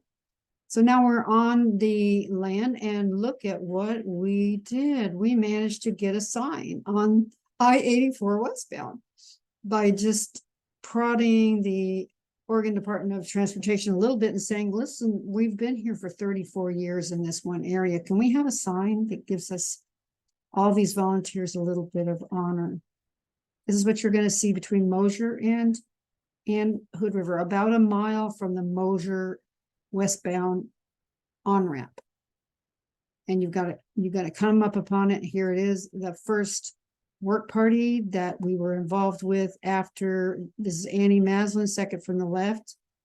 I wish she could turn her sound on and tell you more about it. She and the other woman to the far left, Elizabeth Stanek, have been taking care of this site by themselves all through the pandemic and a couple of years before and after, about 5 years by themselves, 3.5 acres. In the rear, you see the basalt bluff that is coming down from the Mosier Syncline formation. This is the first work party. There's Betsy Stout that you heard from. in the beginning, and our farthest east member, Lorraine Fritz, is there from Goldendale, Washington. And this is me and Adam and his partner, Joe Wellington. So we collected that much trash in a short period of time. That was February of this year. In March, we had it adopted. You can go to the next photo. It was, by then it was adopted the following month. And here's our first official party with our yellow bags that were donated, and they are supplied by the Oregon Department of Transportation. And the two gals who went, they're laughing because they finally found somebody to help them pick up trash. They're pretty thrilled. We had 16 different volunteers this year. Here's what it looks like in April when it's 3.5 acres of Lomatium gray EI mostly, but we have 5 species of Lomatium there. There is a plant list that has been compiled by Andrew Merritt and Kirsten Curran at Humble Roots Nursery, and they have positively identified 6 native and mostly native. It's not gray EI perhaps, but it's been correct, Kieran. It is morphing and changing, but gray EI, I am told, is one of the more major species that's there. Yeah, papillivernum, papillolani. Does anyone know how to pronounce that? It's you can see the ponderosa pines in the back that Russ Jolly also planted, as well as roses, many shrubs, many incredible things. And the next photo I think is of a balsam root. I can't remember. Yes, those were planted by a lot of people, including Barbara Robinson, Jerry Igo. These are names you might have heard. You met them if you're members who went to a lot of annual meetings in the 80s and 90s. These are people from the Mid-Columbia Gorge region and people who saved this area many times over. Jerry Igo is no longer with us, and also have continued their legacy by passing on these plants. And these are many generations later, but we are so happy to have them there. Barbara Robinson came out with me in July in the 100 degrees to pick some nasty weeds called skeleton weed. Next slide, we can go on. Here's a group in later than in May. No, is it September, Lisa? Yeah, I think this is our September. Yeah, our September group. You can see the fellow in the checker shirt is the Humble Roots partner, Drew Merritt. He changed his name from Andrew to Drew. And then second from the left is Kristen Curran, the author of the book that they put together of the Northwest Primer, Native Plant Primer. It's just doing really well. This is a planting party as well. We picked, that's Annie Maslen, third from the left, and she is a premier seed collector. She's a little cocopella for the Columbia. She, here's a beautiful photo of our endemic Lomatium columbianum taken by Mike McKeag on an earlier one. Here's an endemic, not really, it's a Richardson's penstemon, Richardsonii. It's just hanging off the cliff right above river with waves lapping on it. It's there in August, blooming in the hottest season. There's another picture of it here, I think, up close. Kind of a funky little funny thing, but what a hanger-on survivor. Just love it. And it's showing up when everything else is just really desiccated. And next here, and then we found Barbara Robinson and I were out in July on that 100 degree day, and I was walking around looking for trash and found a Monardella odorissima, or however you pronounce it. It had been hiding under one of the Lomatiums, which then died back and it bloomed, which it loves to do in very hot weather. So we added that to the list. That was a first timer. It was on a very early seed list as being planted by Russ Jolly in 1989. Can you hear me? Yes. Oh, you're there. Oh my goodness. Finally. Okay, you finish the story. Finish the story. Okay. What slide are we on? Because I'm on an iPhone and I can match it with my script here. Oh my, okay, well, Yeah. read your script because this is almost the second to last photo of us. Oh, great. Looking down through the whole property to the east is a really good picture of the whole 3.5 acres. Okay, so what number slide are you on? I don't know, I think it's, do you know, Adam? Slide 13. Oh, okay. Oh, that was our first work party, and it shows the area as it appears looking from west to east. You can see it's longer than it is wide, flat, and it was just a bare, unimproved piece of land. That it was Russ Jolly whose vision it was to find a place to plant 300 or so Barrett's penstemons, which, as everyone probably knows, is a signature plant of the gorge, grows only in the gorge. That was the original impetus for that site. And it was converted with the help of ODOT by bringing in hundreds, probably, of loads of sandy soil in which to grow the plants in, because otherwise the ground is inhospitable to native plants. So we have tons of views out there in space and a lot of noise from the freeway. So next slide.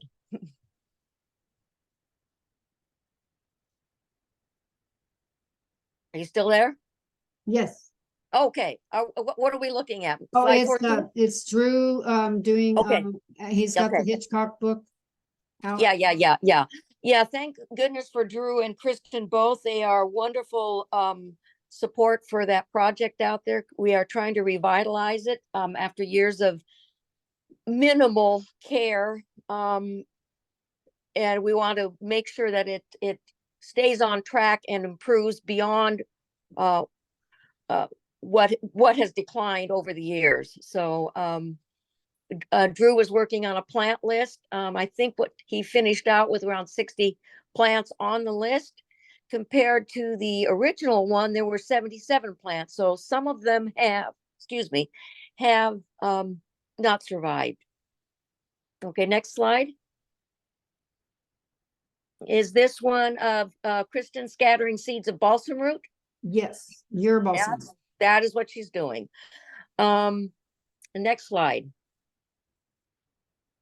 This should be Josephine Willington planting seeds of yellow bells, Fritillaria pudica. She very recently authored the book Where We Call Home. And here's the next slide, should be 17 of Barbara Robinson took this photo. Should be Willow standing here in the heat of summer, 8 o'clock in the morning. She and Barbara were pulling a skeleton weed because it was in bloom, which we definitely do not want it to get past that. And tell people what that is. Do you want to tell people about skeleton weed? Because we don't have it in Portland yet. Well, I'm glad you don't. It is a very aggressive weed. You pull it, it just makes more. You mow it, it just makes more. It's a nasty aster. Yeah, it is. If you keep after it, as I've heard, for 6 to 10 years, you will get it. So that's the issue there. So we are definitely on it. We don't want it to go to seed. I want to thank Willow, since she was the organizer and promoter of all these work parties.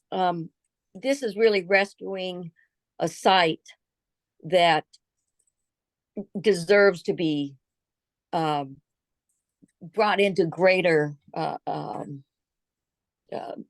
awareness and beauty. So if it weren't for Willow and ODOT, we'd be working our tails even harder. So I appreciate all the help.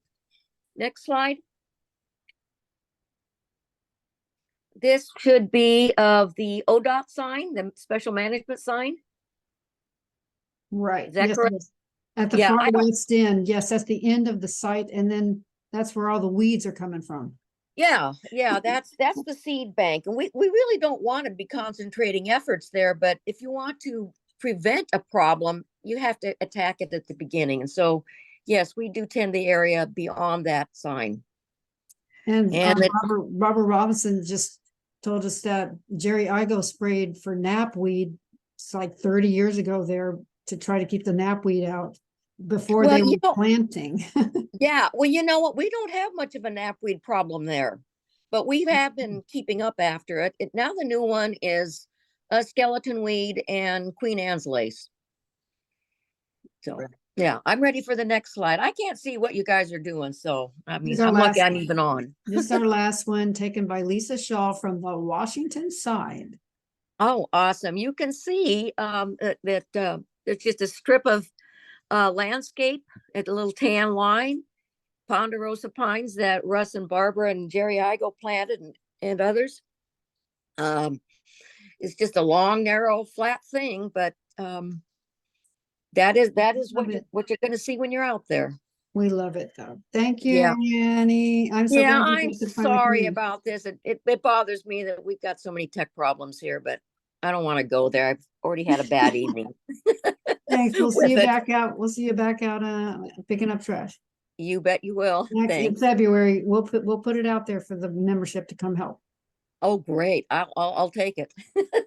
Thanks. Bye-bye. And you did pretty great narrating blind there. That was Well, that was impressive. I've got a script in front of me. Hey, no, Anyway. thanks for that. All right. Thanks, Adam. Bye-bye. All right, y'all. We got a couple left here. We got Mary and then Kieran and then Caitlin's gonna go. So next is Mary. Let me see here. So I'm gonna start off Mary's bit here. I'm gonna read some words for Mary and then bring you through her slides. So here is what Mary has to say. After a memorable walk on August 9th, walk from Timberline Lodge to Zigzag Canyon led by member Elliot Adelman, I asked if anyone was up for a hike to find gentians. August 23rd seemed like a likely date, but no one knew where the gentians might be found. Gail Webb remembered a Facebook post by Paul Slichter suggesting Bird Creek Meadows as a whole was pretty spent, but there might be things blooming near the creeks. On the morning of the hike, our group of four, including me, Ellie, Gail, Michelle Frizella, still had no clear destination, but we decided to go for Bird Creek Meadows. Happy to find anything blooming. Ellie thought that Bird Lake looked like a likely starting point. After a rough and dusty and long drive, we all could see a desolate campground, a shallow lake, and lots of charred gray tree trunks. Somewhat daunted, we nevertheless set out along Crooked Creek Trail and continued on for a loop for about 3.5 miles. What we found there was amazing, and plant IDs are her best guesses. So here we go.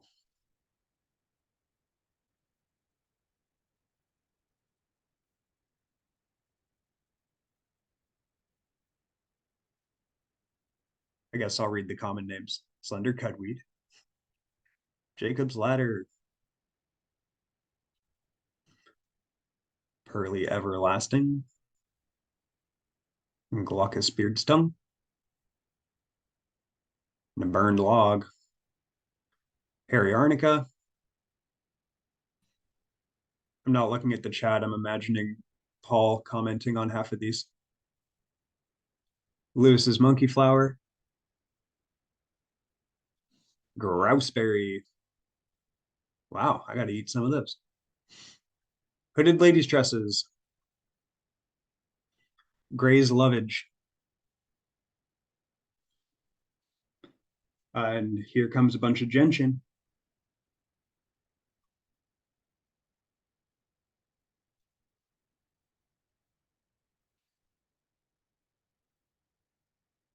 It's like, do we like gentian better when it's unfurled or still twirling and closed?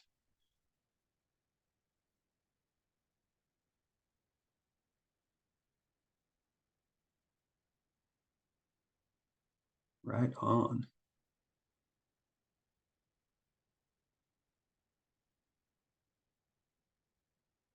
Closest.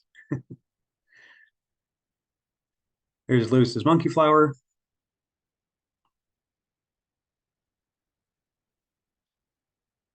A whole garden.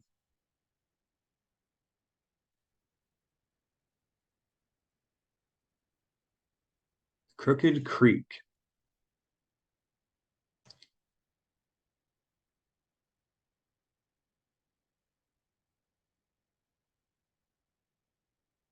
Mountain gardens look so manicured.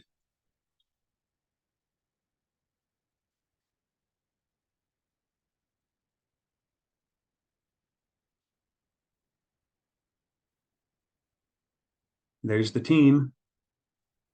Crooked Creek Falls. And Slender paintbrush.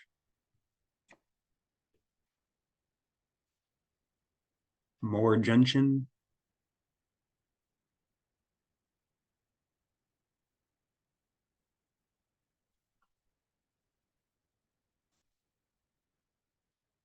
We got paintbrush and lousewort. Lewis's monkey flower. One of Mary's favorites. Oh, yes. There's the mountain.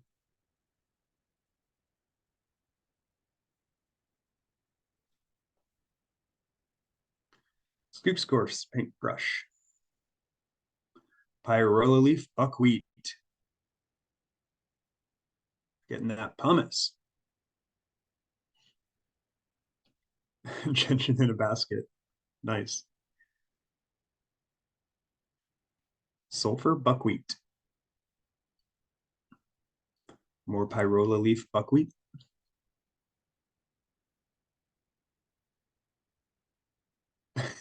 This is a red curled object.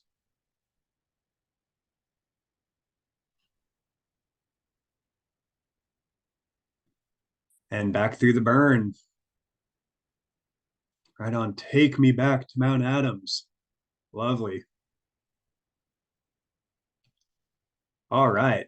Well, Mary, thank you a ton for those photos. That was super fun. It was fun to narrate another one. Well, great. We do have some more alpine coming up here, heading down south with Kieran. Take it away, my friend. Thanks. Next slide. So I'm an avid user of Oregon flora. Those of you who know me know I'm a little bit obsessed with Oregon white oak. I found this interesting accession of Oregon white oak that's like several dozen miles from the next nearest population. It's also one of only two of Quercus garryana samota that have been recorded in the state of Oregon. So I got really interested in it and made a trip down to the Gearhart Mountain Wilderness in June of this year after the annual meeting. Next slide. So it's a little wilderness. It's only, I think, like 25 square miles. It got burned really bad. Almost all of it burned in 2021 in the bootleg fire. Next slide. This is Lookout Rock. This is the southeastern trailhead in the wilderness. There's an old lookout tower. Next slide. And there's the view of the peak from Lookout Rock. Next slide. These are called the Palisade rocks. I took almost as many pictures of the rock formations there as I did of the plants because I just found them really beautiful. Next slide. This is Lecia triphylla. This one threw me because it has 7 petals, and there was no section for 7 petals in Mark Turner's book. Next slide. This is a curl-leaf mountain mahogany. Looks kind of like, maybe like an olive tree or a laurel, but it's actually in the rose family, and they just grow straight out of the rocks like this. Next slide. I'm not sure which species this is because these two species are very similar, but it's a little purple monkey flower just growing in the gravel along the trail. Next slide. I really loved how the flowers on this hydrophyllum grow right on the ground. I imagine they're like pollinated by, beetles or like maybe ants or something. Like a Sarum caudatum has the flowers that grow really low. I think those are beetle pollinated. Next slide. Some marsh marigold here and seeps along the trail, and there's some buttercup there in the background. Next slide. So the fire was really, really quite intense in some sections, and it seemed like, I was only there 2 years afterward, but it didn't seem like there was much of a seed bank left, very little organic matter left on the ground in some places. Next slide. Here's some goosefoot violet growing out of some gravel.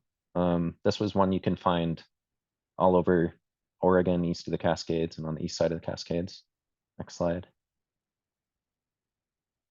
This is Metals Linanthus. This is another one that I think that's relatively common east of the Cascades and much of Oregon. Next slide. This one you might know from the Portland area in a few places, and the gorge, 9-leaf biscuit root. I keep hearing they're going to split it up sometime soon into different species. I don't know if that's true, but I was just amazed how this one was just growing out of the rock like this. Next slide. This one was really new to me. This is a Dicentra uniflora, sometimes called one-flowered Dicentra. It's the same genus as our Pacific bleeding heart or Western bleeding heart. I saw the common name longhorn steer's head. I just think it's a really cool flower. Next slide. I was here in early June and it was still too snowy to reach the summit because there are just these sheer rock faces up there and the snow was just too steep. Next slide. Another place that the person who collected that original voucher that inspired me to come here was Deming Creek. There's some cool rock formations there along the creek. Next slide. I was floored when I saw this. So this you only find this Waiithia mollis, woolly mule's ears in like Klamath and Lake counties in Oregon. At first I thought it was just like the biggest, beefiest balsam root I'd ever seen, but entirely different genus. And you can see there on the right that leaf is like 1.5 feet long. Next slide. Took a bunch of photos of this Jacob's ladder, showy Jacob's ladder. This is more of like I think you can find it like in the Wallowas and some other high mountains in Oregon. It's more of like a rocky mountain plant, I think, maybe down into the Sierra Nevadas. Next slide. And then just fields and fields of arnica coming up in some of the damper sections of the burn. This is on the southwest slopes of the mountain along Deming Creek. Next slide. I decided to try to climb the mountain again from the southwest, see if the summit was accessible. You can see just how craggy the rock formations are there and just how badly burned the trees are. I'd heard that they'd been hit by pine beetles pretty bad before the fire too, so that probably upped the mortality. Next slide. And then I was really stoked to find just, this is a different subspecies than the Columbia kittentails that grow in the gorge, but same species, Veronica mazurica. This was just growing in a creek called Boulder Creek along the trail. Next slide. And there's the view east, back toward where I came up on my first attempt up the mountain from the summit. And that's it. Thank you. Right on. Kieran, thank you for that. Take us to Southern Oregon. All right, we do have one more presentation to go, and that is with Kaitlin. Kaitlin, I will put this up here. All right. Are we seeing that okay? I just had to switch to another computer. Yeah, it's there. Thank you. Yeah, it looks good. Right on. All right, so I'm going to be talking about 2 of our Native Plant Society events that we held this year. So this first section is going to be about the members picnic that we held in September, our members picnic. You can see here, this is the picnic portion. So this is our food spread, and it was potluck style. So everyone brought a different dish, and we also had tamales that were made by a local family. You can skip to the next slide. And so we had a couple different kind of activities and entertainment. And so here is Greta, who was a violin student that I believe Adam got us in touch with at Ethos. And so she was playing violin music for the first hour or 2. Very nice accompaniment. Next slide. And then this is Courtney with our giveaway table that we did at the event. Courtney put a lot of time in to reach out to a lot of different local native plant nurseries to get seed packs and plants and field guides. Really cool giveaway that we had. Next slide. And then these were some awesome native plant starts that were donated by the Berry Seed Bank at PSU from Gabe Campbell. I was super stoked to bring some of these home. I still have, they're all out of my balcony, on my 4th floor balcony, and I've actually had pollinators visit them, which is super exciting. Next slide. And then we had 3 hikes that day. This is Lecia's hike. She talked about white oak and kind of pointed out the different kind of habitats, associated species that would grow with the white oak. I can skip to the next slide. And here's just a picture of a really mature, beautiful white oak. The canopy was massive, and it's kind of surprising. I always get surprised at how much weight that the tree manages to support, because you just see these like massive branches. So super cool. You can skip to the next slide. And this is our resident entomologist, Frank. He was leading a pollinator tour. There's a pollinator garden that was planted by, I think it was the Clackamas Master Gardeners. You can correct me if I'm wrong. So you talked about the pollinators and the plants there. You can skip to the next slide. And then to finish out the day, Courtney and I co-led a hike down to the Willamette River. I think I forgot to mention, we did host this at Mary S. Young Park, which is down in Westland. So this is a view of the Willamette River. You can skip to the next slide. Here's just kind of a view of the overall area. I think this is kind of a little bit of a floodplain. I think I'm looking at some Douglas aster or something over there. You can skip to the next slide. Here's some nodding beggar's tick that was growing down kind of by that in that floodplain. You can skip to the next slide. And then also that Douglas aster that was growing down there, important pollinator plant. All right, and then you can skip to the next slide. Awesome, and now I'm going to transition and talk about the annual meeting that was held, hosted by the Eugene chapter down in Eugene, Oregon. Super cool event that got all the different chapters of the NPSO throughout the entire state together. Had 3 different days of field trips, so Friday, Saturday, and Sunday. And then this picture is the Friday field trip that I took. It was super cool that we all got to kind of select whatever hikes we wanted to do. There's a huge range of options, and they were led by Eugene chapter members, super knowledgeable people. This is at Spencer Butte. That's kind of just outside of Eugene. It's the highest elevation in the vicinity, led by Emily Steele, who's an ecologist at Eugene Parks. So this is kind of, we were getting close to the top of the butte. You can skip to the next slide.